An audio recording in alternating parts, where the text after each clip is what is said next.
Well, that sound was horrible. It was. I thought it might have been me. Yeah, I kept adjusting, but it wasn't. But Was that your dogs fighting at your house? yes, right here at my feet, close enough for me to kick them, and they didn't like that. They wasn't playing. They were fighting. I don't have to say They've been doing. Caused me to have to come out. My ex brought Josh over for me to keep him today. She wasn't feeling good. She needed a break. So Ava came to visit too. Well, of course, Ava has to get down to the floor and get them all fired up. Yes, well, then they started fighting each other over who was going to get loved on by Ava. So, and they're little tiny dogs, so it was funny. Just lay on the floor and just let them jump all over you. Yeah, that's what I told her. That's what she eventually wound up doing. Just let them just jump all over you. That's what they want to do. And they're quiet. They're quiet. At first thing in the morning, they'll do that. Of course, they're playing, but they get a little rough. And then, and every time I do a podcast, and I keep thinking, I keep thinking, I put them in the bedroom, and I tried that one time, and all they did was stay at the door yelping like they were dying, like I'd abandoned them for life. So, anyway, which one we going to do first? Let's do Frank Gotch first, and I'm going to put the photographs in at the. I'm going to try to bring them in, fly them in on this one. Okay. Oh, we're going to fly them in. Okay. Yes, I'm going to fly them in, and fly them out. We got a Jim Crockett budget now, huh? That's right. Hey, Richard, what's happening, Richard? I got these things shoved too far in my ears. I mean, I got them shoved way down in there. I'm thinking, I don't need them that far down in there. Yeah, I had to pull mine out a minute ago. They come with different size things, and I didn't look. I just stuck what was on them in my ear. Yeah, I'm going to have to look at some other ones here too, but they fit good in your ear, but I had them shoved way too far in there. Man, these are so much better than anything that I've had. Yeah, they are. They're pretty good. Yeah, I really like them. And my extension thing is supposed to be here tomorrow, so I'll be set for next week. I forgot to order it last night. I forgot all about it. Yeah. Well, they didn't do the deal of there's only 10 left in stock, so there should be plenty of them. Fly them on the Stardust. That's what Aaron says. All right, let's get started with this thing. And Frank Gotch first. Everybody got theirs up there? Yeah, hold on just a minute. We are live. So in 3D too. I didn't want you to know that we are in 3D. Oh, we're in 3D. Yes, we are. Check it out.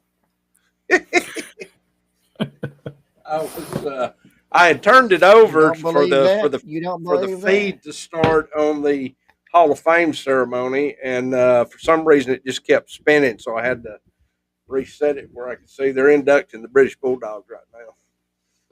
I'll go back and watch it all later, though. All right, you ready? Let's do it. Going in 5, 4, 3, 2, 1. Hello, everyone, and welcome to Pro Wrestling Inside and Out. This is our look at the world champions. We looked at George Hackenschmidt, and now we look at the second recognized world champion, Frank Gotch. Jack? One of his earliest opponents was his teacher, a man 7 years his senior. Gotch and Kennedy wrestled 2 matches, one win for Frank and the other a draw. These matches were not amateur bouts held on a mat, but battles outdoors before friends of both competitors, and little rules were followed.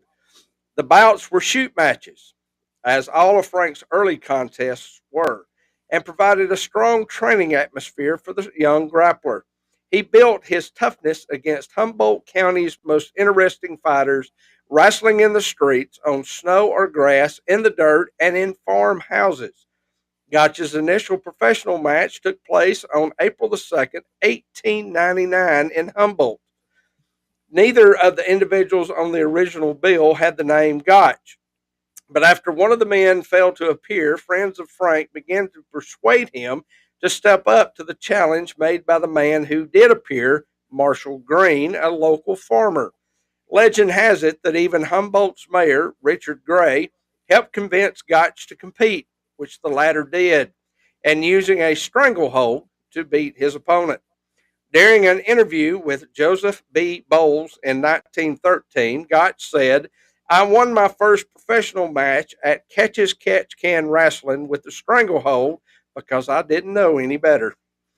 This was before I had met either McLeod or Farmer Burns. It was in the match with Marshall Green, the chicken picker, when we wrestled in overalls in the old Opera House in Humboldt in 1899. It was a rough and ready battle, and both tried for the stranglehold. I was quicker than Green and won 3 straight falls and about an hour of hard work, taking all 3 with strangleholds. Gotch reportedly earned $80 for his bout with Green. Okay. The Strangler was the first Strangler, it looks like. Yep. All right. Still with no formal training, Gotch went to the annual Woodsman Picnic in Laverne, Iowa on July the 16th, 1899, and found himself in a match with the acknowledged heavyweight champion of the world, Dan McLeod. I think that's right. McLeod used his alias, either Dan Stewart or Charles Reynolds, appearing under the guise of a furniture mover from Omaha. McLeod had been drawn into the public by chance of having excess time on his hands while waiting for an outgoing train. Another report said McLeod was brought in by backers to specifically face Gotch. Either way, McLeod and Gotch locked up for a match, and with 2 out of 3 falls and a $50 bet. The two competed in the street before a large gathering in what would be a brutal shoot match between the herald champion and the newcomer. McLeod beat Gotch in 54 minutes in the first fall, and as the blood flowed from both men, went another 9 minutes before the champion won again. Another report of the Gotch-McLeod match stated that the latter won the first fall in 1 hour and 14 minutes, and then the second in 28 minutes. Wow, that went a long time. Nevertheless, the performance of Gotch put him with the champion McLeod, gave the youth a great confidence, continuous athletic career. On December the 18th, 1899, Gotch decided to test his skills against Iowa's greatest professional wrestling to that date, the legendary Farmer Burns. I'm gonna tell you what, you couldn't write better television today than this story that was not written. That day, Burns was in Fort Dodge wrestling all challengers and accepted that of Frank Gotch. The two locked horns, grappling for position, and after 12 minutes, Burns was victorious. Burns was impressed with the young wrestler, but after the match, the men went their own ways. Within the next 2 months, Gotch met up with Wrestling Farmer again, this time accepting a place within Burns' troupe. Martin trained Gotch through schooling him in the art. Along with Duncan McMillan, Gotch and Burns hit the road, wrestling throughout the Central States. Frank would continue. That's right. Frank would continue to be very successful throughout the years, and after touring the Yukon and earning the nickname Champion of the Klondike, Gotch returned to the United States and defeated Tom Jenkins to become the American heavyweight champion. Not satisfied with being America's best, Gotch set his sights on George Hackenschmidt and the heavyweight championship of the world. Frank Gotch embodied a newer, faster wrestling style, unlike George Hackenschmidt, who would win most of his matches with a bear hug. Gotch used speed, defense, and a toe hold, a bone-crushing leverage move he was created with creating. On April the 3rd, 1908, in Chicago, Illinois, at Dexter Park Pavilion, Frank Gotch faced George Hackenschmidt for the World Championship. There was little action during the first hour, according to Tribune reports. The men stayed on their feet in what was called bulling, where wrestlers pull and tug at each other in a battle of endurance. Gotch used his speed to move around the ring and his arms to keep Hackenschmidt away. When they did get close, Gotch would sometimes thumb Hackenschmidt in the eyes. Fans hissed. Hackenschmidt tried grabbing Gotch's wrist and torso, but globs of sweat and body oil proved too slippery. Gotch's defensive tactics frustrated Hackenschmidt, who telegraphed his moves and could not adapt to the Americans' quick style. After 90 minutes, a frustrated Hackenschmidt wanted a draw, but Gotch laughed off the suggestion. Hackenschmidt asked twice more during the next half hour. Eventually, a bloodied Hackenschmidt raised his hand from the mat. He had quit. More than 6,000 fans had witnessed a wrestling miracle. Gotch had won. America had their first world wrestling champion. Gotch's first match against Hackenschmidt always remains perhaps the most famous professional wrestling encounter of all time.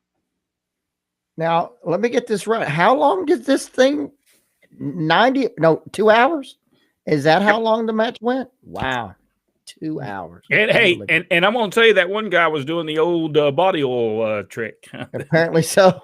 Apparently so. It's too bad he didn't get him in the stranglehold. All right, so let's tell you right now.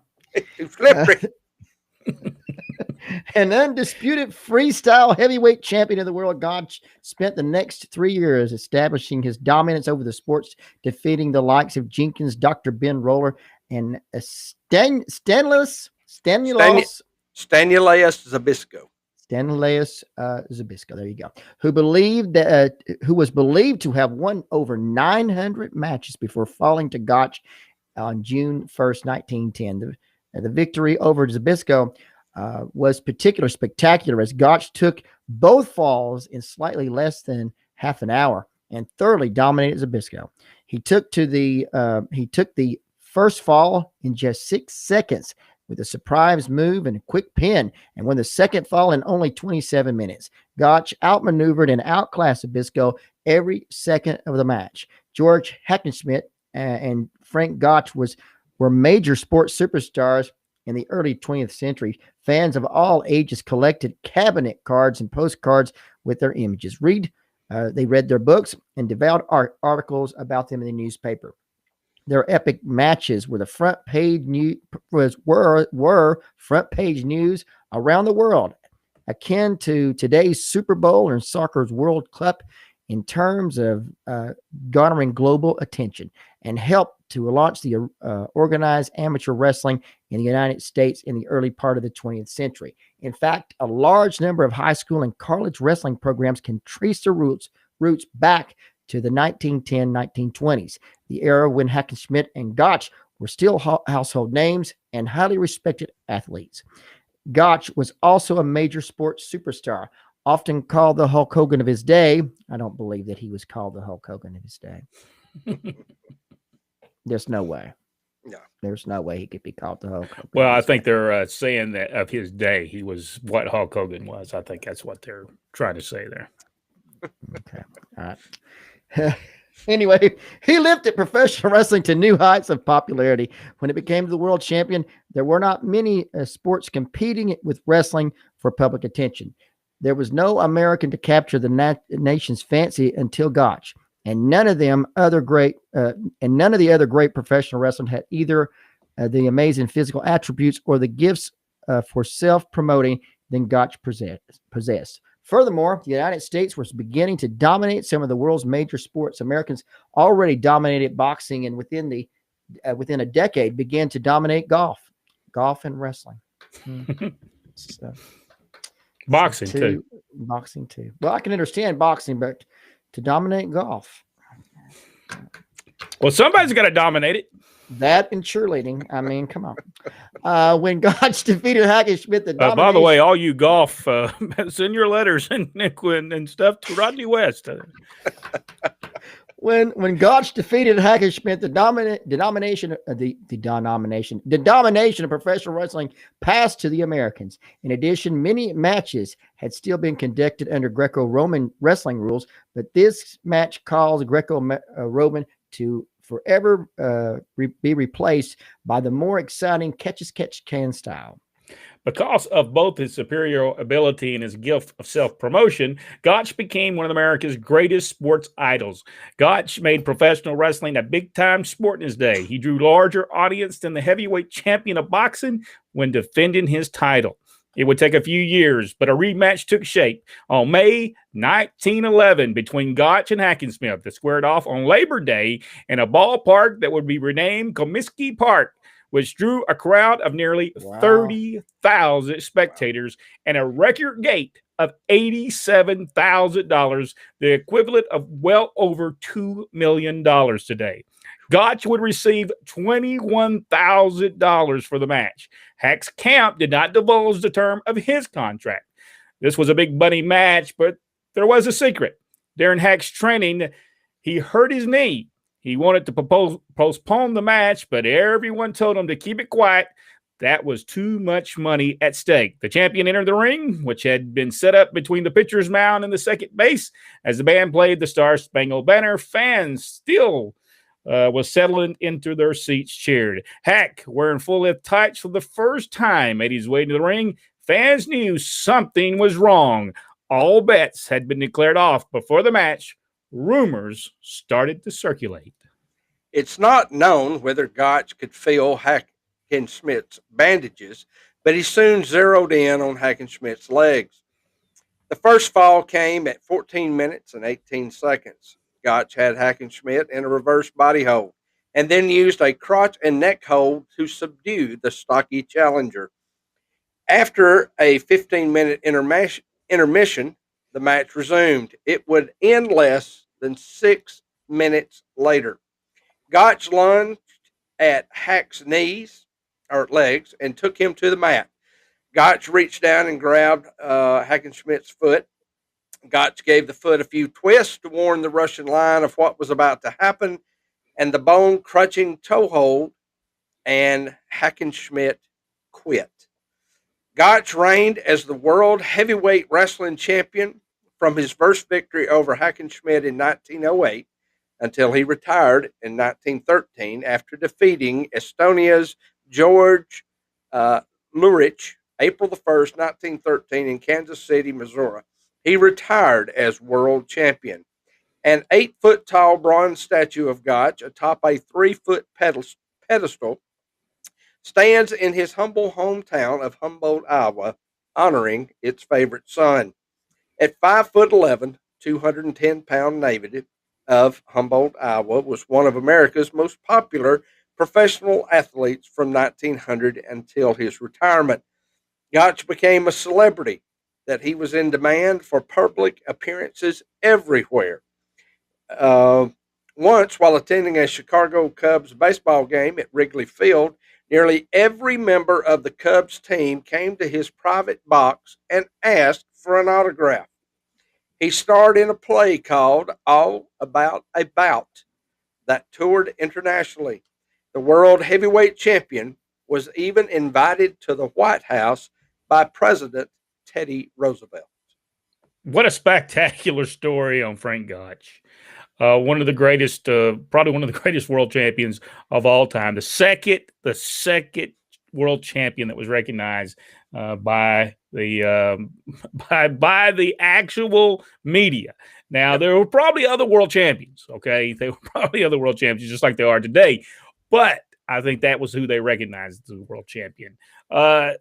Tremendous. Yeah, not only recognized as the second world champion, but the first American world champion. Yeah. And that's very significant. Yes, and we will look at the next world champion on our World Champion Series. If you enjoyed this video, give us the big thumbs up.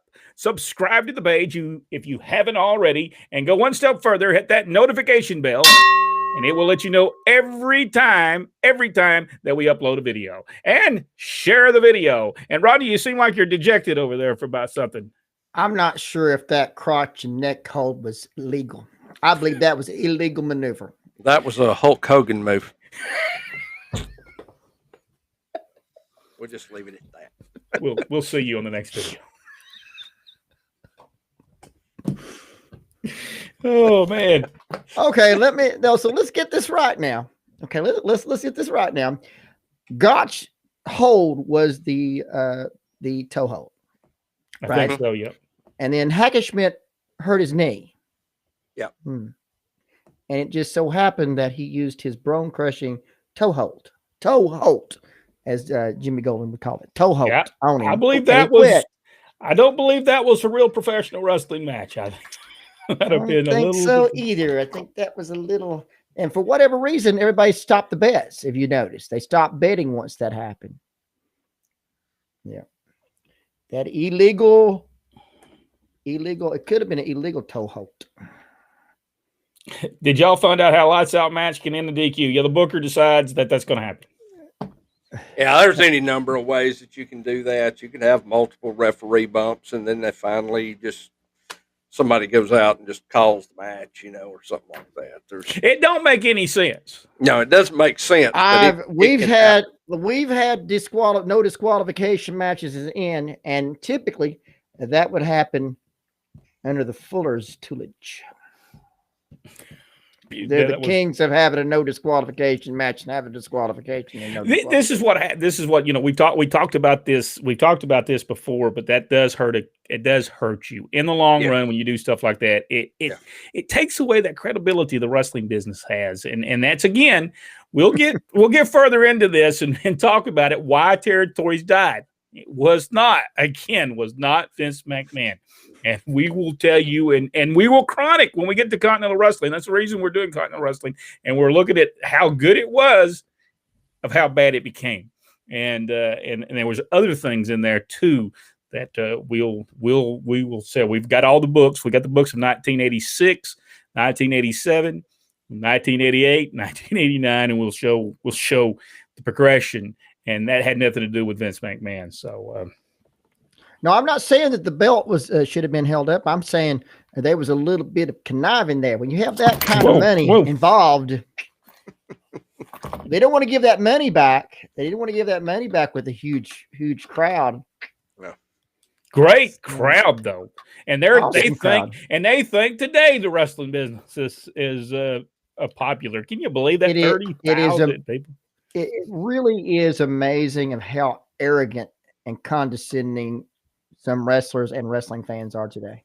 Think that wrestling began when they started watching it. How utterly arrogant. Well, I still cringe when guys today talk about the golden age of wrestling and they talk about the NWO as being part of it. I don't know that people have did their research on who Gorgeous George was and how much he drew. I mean, I'm talking thousands upon thousands of people, probably more people than Hulk Hogan ever drew.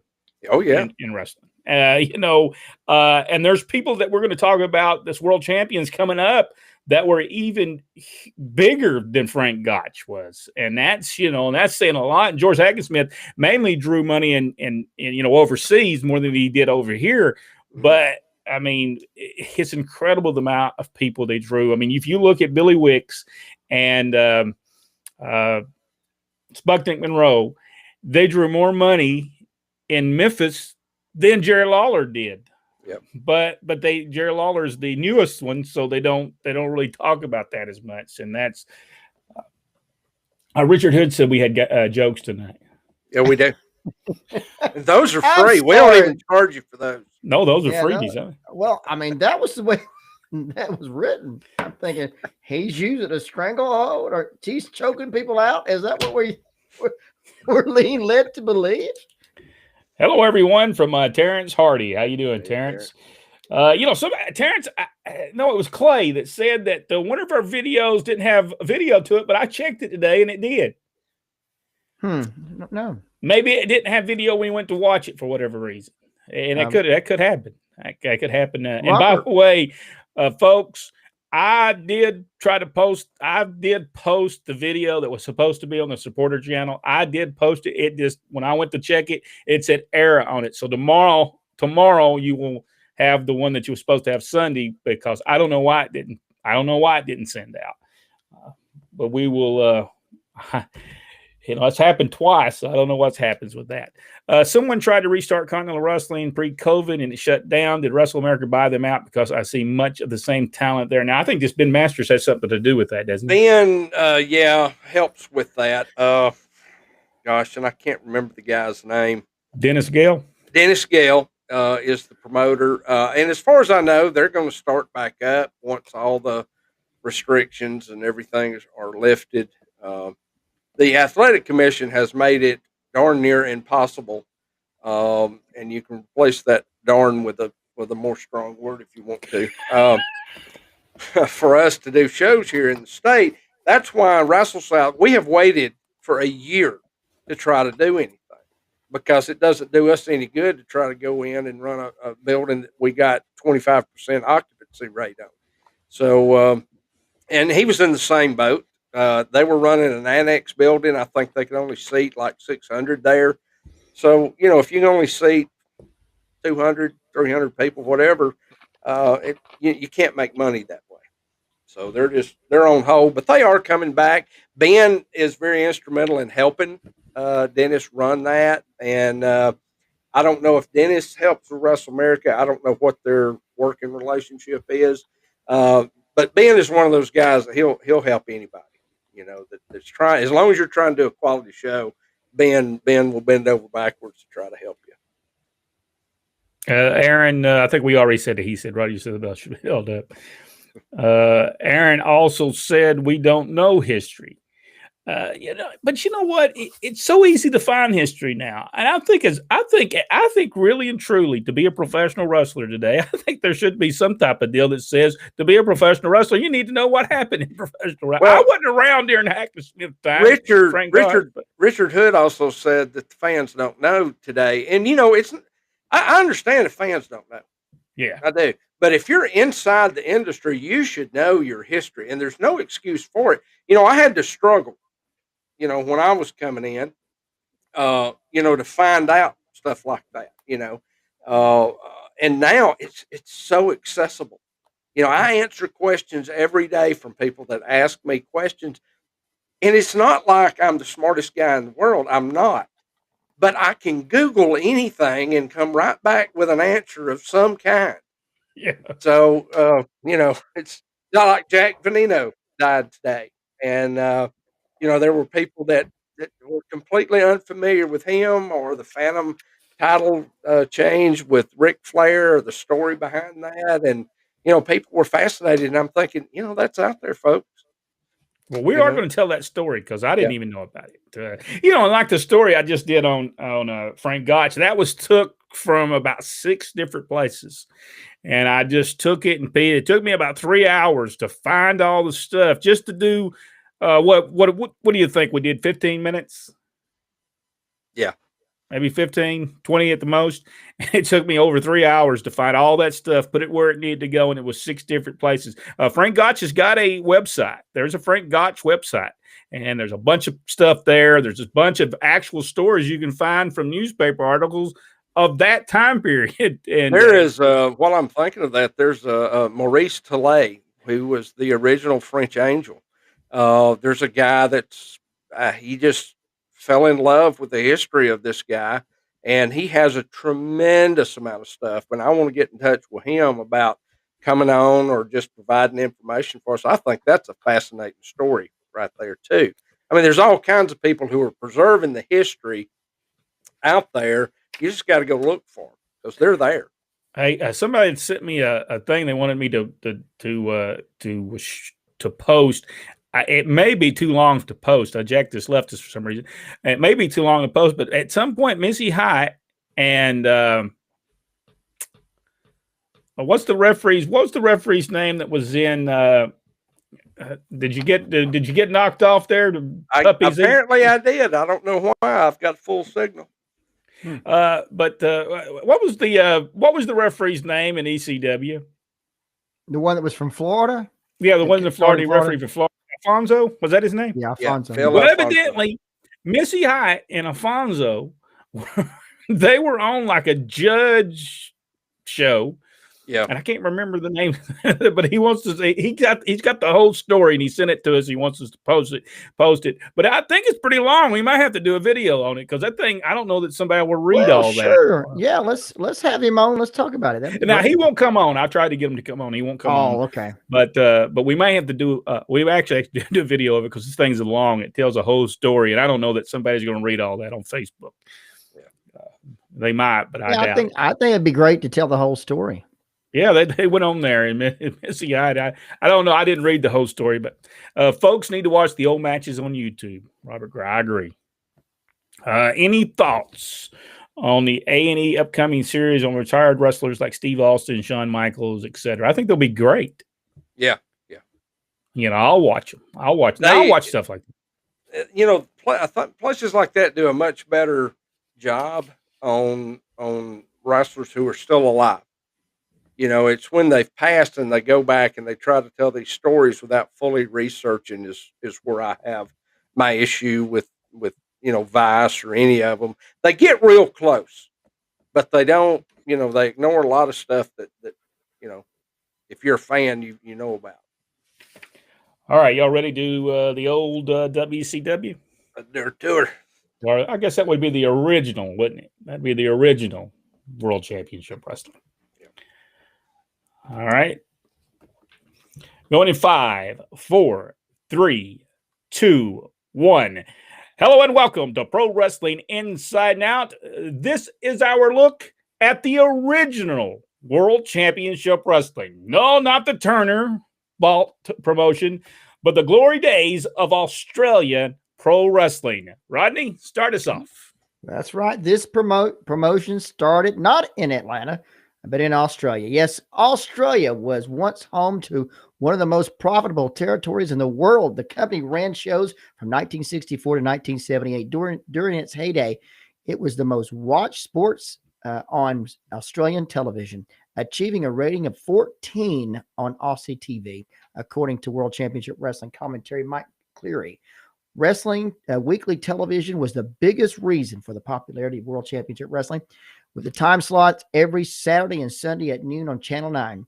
These shows featured Italian superstars like Dominic DiNucci, Mario Milano, and the Greek star Spiros Arion. However, like every defunct wrestling promotion, it had its downspin. After a change in ownership in 1973, things took a turn for the worse, and unfortunately led to its death in 1978. The story and the legacy of this promotion, like most wrestling stories from that time, began with one of the business's most unique backstage personalities, Jim Barnett. Jim Barnett cut his teeth in the industry under Fred Kohler in his Chicago-based promotion, which coincidentally had national TV in the early 50s on the DuPont network. It was through his position with Kohler that Barnett began making his numerous contacts in the business, and that would eventually become one of his most important assets. Soon he began promoting his own shows in places like Denver and Indianapolis, among others. Once in Indianapolis, Barnett had promoted a huge house show headlined by a battle royal in which Dick the Bruiser and Wilbur Snyder were booked to wrestle. However, before the show, both Bruiser and Snyder came up to Barnett and told him that if he didn't include them on the business side of the territory as co-promoters, they would walk out and no-show the event. Barnett, aghast by the power play but feeling cornered by the circumstances, gave in. It was an event some believed influenced Barnett's booking in Australia by always regulating the Australians to the mid-card with the foreigners on top. This way, the homegrown talent couldn't make a power play like that, and the top guys, who were usually only there for a few months anyway, simply wouldn't. Nonetheless, Barnett had wanted to do a national promotion, some report, and since the United States would have been an insanely difficult place to do it, he looked elsewhere. He had heard that Australia might just be the place. Australia, of course, had its own wrestling tradition dating back as far as 1880, even seeing George Hackenschmidt tour the country in the early days. Often, though, The wrestling cards were merely wrestling main events with boxing undercards, and even the wrestling matches were composed of time rounds like boxing. WCW's American style of time limits instead of rounds meant more action per match, and entire wrestling cards instead of just a match or two meant more performers working more often. In 1964, Jim Barnett and fellow American promoter Johnny Dole visited Australia and were able to secure a TV on Channel 9 due to Dole's connection with Jack Little, who worked for the station. Little had done commentary for Dole in America in the 40s and was actually one who recommended to Dole and Barnett to venture into Australia in the first place. They also visited Dick Lean Sr., who ran the stadium that Barnett and Dole were looking to run, Sydney Stadium, Festival Hall in Melbourne, and the Festival Hall in Brisbane. Is that Brisbane? Brisbane. Needing local talent as well, the two struck a deal with Hal Morgan, promoter of the local club Pro Wrestling, who supplied them the Australian wrestlers they needed. Although due to the aforementioned incident in Indianapolis, Barnett was sure to make foreigners his top stars. With television, venues, and local performers secured, World Championship Wrestling ran its first show in Sydney Stadium on October 23rd, 1964, drawing 6,500 people. 2 weeks later, on November 7th, before a crowd of 8,000, the promotion saw its first major title change as Dominic DeNucci defeated Killer Kowalski to become the IWA heavyweight champion. However, Barnett and Dole did not have a complete monopoly on pro wrestling in Australia at the time, as George Gardner, who promoted Big Time Wrestling, had promoted on and off since 1937, continued to run shows and did not back down to Barnett and Dole's soon-to-be juggernaut. Come 1965, World Championship Wrestling was by far the most popular wrestling promotion in the country, as TV exposure propelled them their place at the top. Their attendance progressively increased throughout the year, culminated with 14,000 people attending the show on December the 3rd. In terms of booking, DeNucci started the year as the top champion, briefly lost it to Ray Stevens to heat up their feud, and won it back from him a short time later.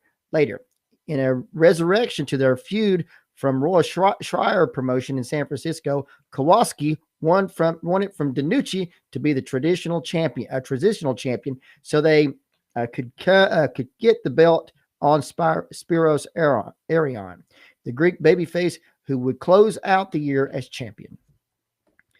1966 saw the first major promotional shots fired. George Gardiner of Big Time Wrestling managed to get. Did I get his name wrong when I said it? I don't know, George. I don't know, George. I don't know. That is a different name, isn't it? Anyway, the promoter, the Big Time Wrestling people managed to get Arion. He came over there, and he was World Championship Wrestling big star to jump ship to this promotion and defend his IWA heavyweight title. The World Championship Wrestling top belt on two different shows in Sydney and in Melbourne. The Sydney show saw a dusty finish, and the crowd nearly rioted until the match was awarded to Arion to appease them. World Championship Wrestling, to cover the fact that their champion bailed, fictionalized a story about Killer Kowalski beating him in Honolulu for the title. By the way, they call it the Dusty finish, but it was done before Dusty Rhodes. Yes, that's amazing, isn't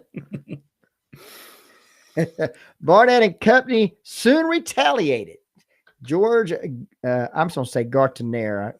That's what I figured. I don't know. Had from the end of 1965 been trying to book Bruno Sammartino from the WWF. WWF, that's three W's and the F, agreed and stated that Gardiel had to guarantee Bruno either $10,000 per week or 25% of the gate, whichever was greater. Huge money at the time. But Barnett caught wind of this, and Bruno then was accidentally double booked on the dates promised to Carter, and therefore never made the Big Time Wrestling. He did, however, make it to two shows with World Championship Wrestling in April and in September of that year. And indeed, and indeed the pay was huge. Although Barnett would later say that Bruno was worth it because he drew so well. However, Spiros Arion would return to WCW that fall, and against WCW's TV time, Garnier's promotion would continue to be the B company in the country. In November, just over 2 years after their first show, WCW's whatever that word is, Cumulative. I swear, attendance had reached 1 million. During that same year, Paulette Garrett and, oh Lord, Yes. if Fred Dingler, y'all are killing me, were booked to be the first women wrestlers on an Australian card. But sadly, the police prevented this from happening. Eventually, WCW did book women in the ring, but they were never promoted for big angles as Barnett was not a fan of women's wrestling. The female workers were paid much less than the men, weren't featured on TV nearly as much, and never had an opportunity to shine. But the names of Garrett and Dingler, along with Sherry Sinatra, Sabrina, Lucille Dupree, Princess Little Cloud, Barbara Owens, Donna Cristianello, and Patty Ryan, should be remembered as trailblazers for women's wrestling in Australia. Financially, WCW had hit its stride and was at one point in the 60s what was the largest promotion in the world. Barnett still played favorites with the foreign talents, and the local workers were paid less and stuck in perpetual mid-card status. He also required the wrestlers to always travel in their Sunday best, although that didn't prevent them from partying a little too hard and leaving Barnett to try and keep it from the media when things got out of hand. You know what? Nothing ever changes. You did the same thing years later. In the early years of the promotion, Barnett and Doyle would trade off every 6 months as the boss in Australia, while the other could go home to America. In 1968, though, Doyle left the promotion and passed away on October 9th, 1969, due to cancer. Barnett was the sole owner in charge. I couldn't say that word, so I passed that one out. Without Doyle, Barnett sought to join the National Wrestling Alliance, and in 1969 became a member, and in 1970 officially recognized the NWA World Heavyweight Champion as the real world champion. For Golden, his IWA Heavyweight Championship. Also, at the end of 69, Barnett hired on at George Gardner. Is that how we figured we'd say that name? Okay. Let's go with that. Okay. Officially ended the only real competition WCW had in Australia at the time. Jim Barnett move that he would do many times. Yes. Since WCW's business also ventured into Singapore, New Zealand, and Hong Kong, and since the promotion couldn't have a world champion because it was an NWA member, Barnett created the Australasia Heavyweight Championship in 1972, and it was the company's top title. Boy, I tell you what, I should read over this and figure out what that says. What does that say? It was still subservient to the NWA title. It wasn't claimed as the number one title. NWA champion, world champion was number one, and then the Australasian champion was number two. Okay, all right. That's all right. It was around this time, however, that some political changes were coming to Australia. The tax code changed, making it more expensive for Barnett to run WCW, and the new government required that all Australian companies be composed of at least 51% Australians. On top of that, Channel 9, in which WCW had been airing for years, decided that the current product was much too violent and decided to no longer broadcast the shows live so they could edit the footage if need be. Barnett hated this. Well, he eventually would have that same problem with TBS. We sure would. So Barnett began looking to sell off WCW to buy back an American circuit. Furthermore, by the end of 1972, business had begun to taper. However, in 1973, when he started looking to get out of Australia, Barnett began blowing off his big storylines, presumably to ensure that was around when his share of the percentage came in for the shows. Additionally, he concocted the most famous angle in World Championship Wrestling, the war.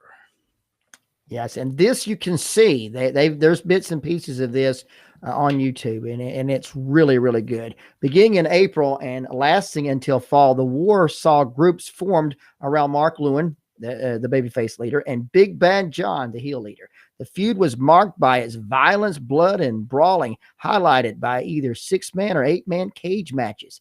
While the roster of the respective teams changed, many babyfaces known as the People's Army, in addition to Lewin, were Spiros Arion, Sheik Ayub, I'm guessing with that, King Curtis, Mario Bolano, and Carl Cox.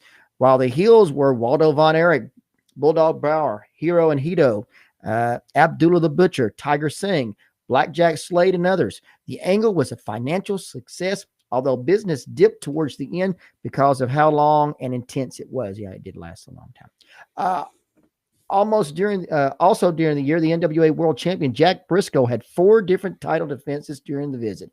Barnett had used up every major angle in the territory and squeezed much of it out of this year, squeezed as much as he could out of it in the year. All in all, Barnett had booked 1973 as the most fiscally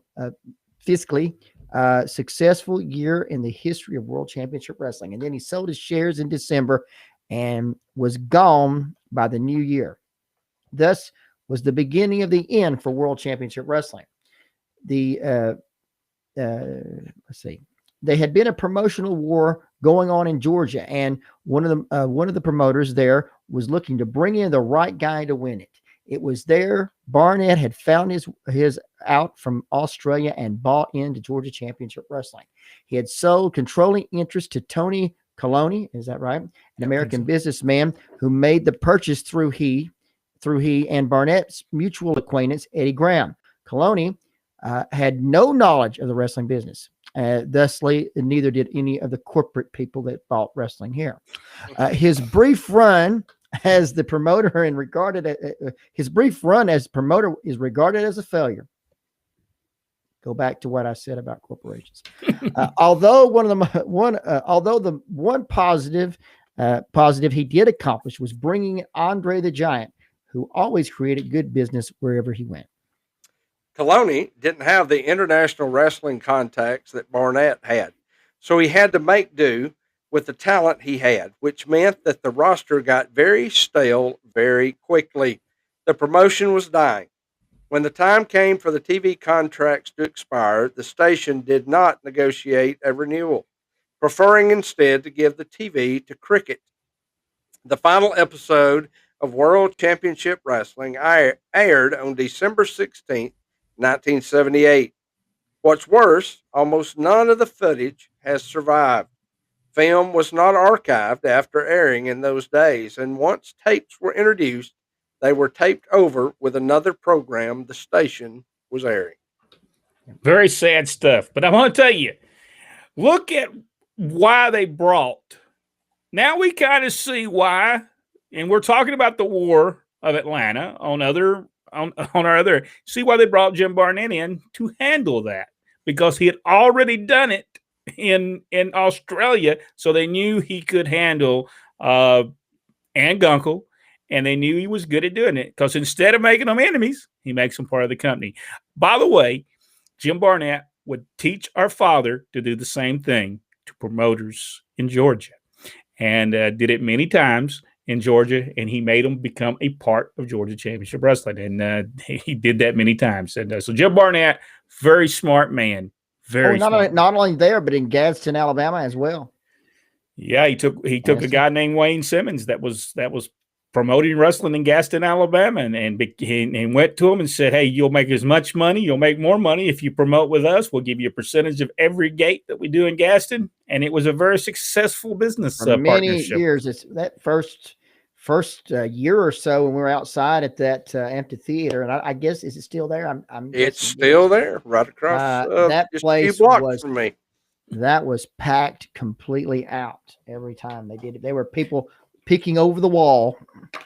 A lot of people, they probably don't even know there was the original World Championship Wrestling in Australia, run by Jim Barnett, and who would call their wrestling company World Championship Wrestling would be Jim Barnett. He was the guy that brought the name to TBS. And in this story, there was something that stuck out. Did you notice in the story that something that Barnett always wanted? He wanted a national show. Yep. And Nestle, after leaving Georgia Championship Wrestling, he goes to work for Vince McMahon, who then has a national show. I've always said Jim Barnett would have went national. He would have ran the world. He was on his way of doing it. Just be that he was going to run the world. And now he would have probably worked with the promoters, but I believe he would have ran the world, and it would have been a 50-50 split with them, because TBS was huge at the time. I'm talking millions of people watched that show, and I'm talking maybe in the 15 million homes would watch wrestling back then. And that was a lot of homes. That was probably everybody had cable at the time was watching wrestling. So when you're getting an 863,000 fans today watch your television, you need to go back and look at the history of wrestling, and you'll see that's not very good when it comes to professional wrestling. All right, folks, if you enjoyed this, give us the big thumbs up. Even 2 thumbs up. I think you only do 1. No, I did 2. 2. All right. Won't be long until you won't be able to give the thumbs down. Well, there is. We do get a couple of those too. We always get a couple of thumbs down, and sometimes I think YouTube's. It's just our. I got a digit for those folks. Oh, and I want to be honest with you. Sometimes it's just because we have a hard time reading. So, I mean, I hope you get the point. But we're not ever going to get that job of reading that book on cassette for somebody. There's no doubt about that. Our book on tape. I don't think they make cassettes no more. I'm really way back there in the Stone Age. All right, where was I at? I said give us the big thumbs up. Subscribe to the page if you haven't already. Do one step further, hit the notification bell. That'll let you know every time we upload a video. And thank you so much. And we appreciate it. And we hope you share the page. And we'll see you on the next video right here on Pro Wrestling Inside Now. Sometimes these things just get way out of hand. Let's see. No, the stuff and the guy, I guess it was Little. No, there was another one. There was another announcer down there that was doing the commentary during that war thing, and he was awesome. He actually, I think, also did the commentary for Detroit at one time for the Sheik. And I can't think of his name right now, but he was a wrestler. He had been a wrestler. And in Detroit, I saw him reach up and slap the Sheik. He was choking somebody on the ropes where he was at, and he said, and he was right at the ringside, and he reached up and slapped him. I don't know if that was building for a match or what, but yeah, the same guy. Maybe that guy didn't like to get heat on him. Maybe he didn't like the heat. Well, I mean, I guess it looked kind of silly with him standing there, saying stop, stop, stop, when he could have done something, and he did. He reached up there and slapped the Sheik. Oh, there he comes. Jim Barnett came back from wherever heaven. I hope that's where he's at, and he turned you right off. Richard Hood said Jim Barnett's promotion, in World Championship Wrestling, Jim Barnett's promotion, but it was Johnny Dole's too. He was the partner when he first went there, and they went there no one wrestling. Now let's Jim Barnett knew professional wrestling. Don't let nobody think. And this McMahon would have never took over. Except for when he booked the match between Ernie Ladd and Bill Watts. That was pretty. Yeah, that was pretty bad. I'm not for sure Bill Watts didn't talk him into that. Hey, guess what? I could be in the main event and sell out. I don't know. Abdullah Mark Lynn were also big draws in that territory. Yes. Yeah, they had Abdullah was real over. I mean, he was really over there. Yeah. Jim Barnett brought Abdullah from Australia to GCW.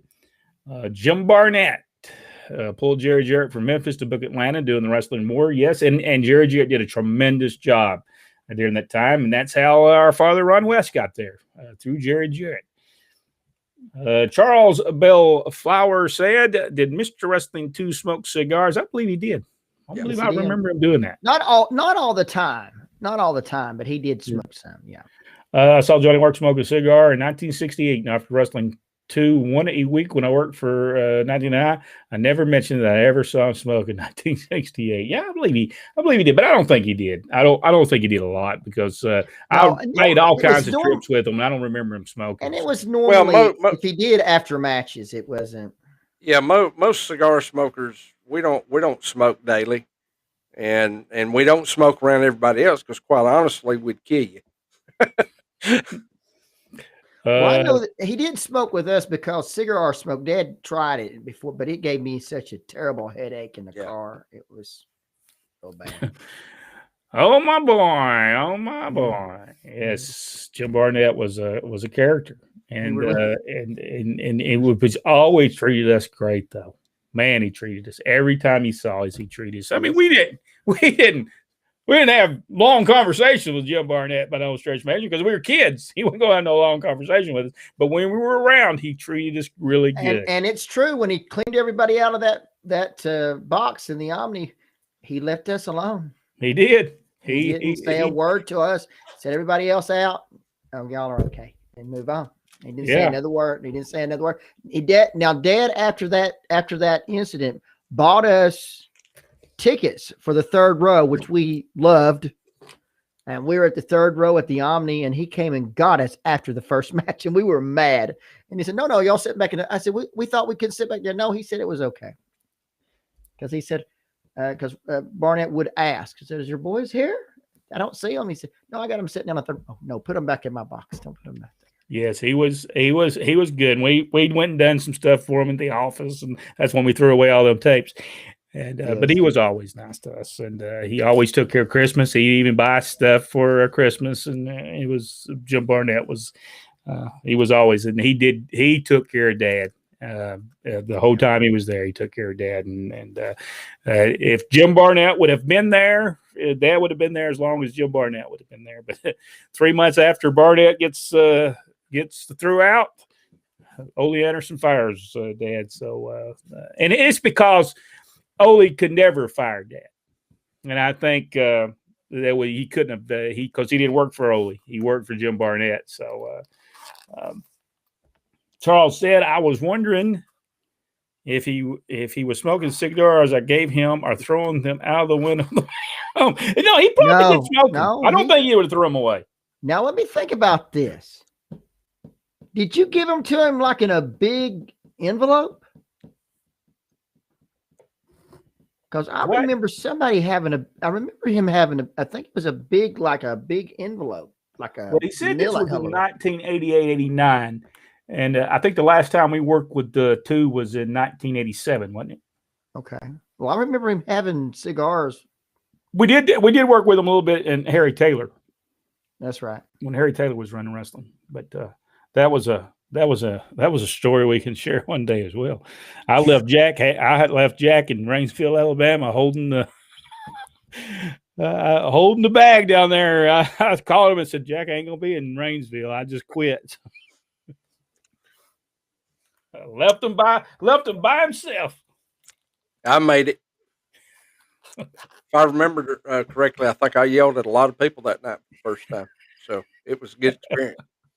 Well, it was Ken Woodby. No, he said no. One a size of Jack. I guess the one Jack smokes all the time. So we can do a whole story on Jim Barnett.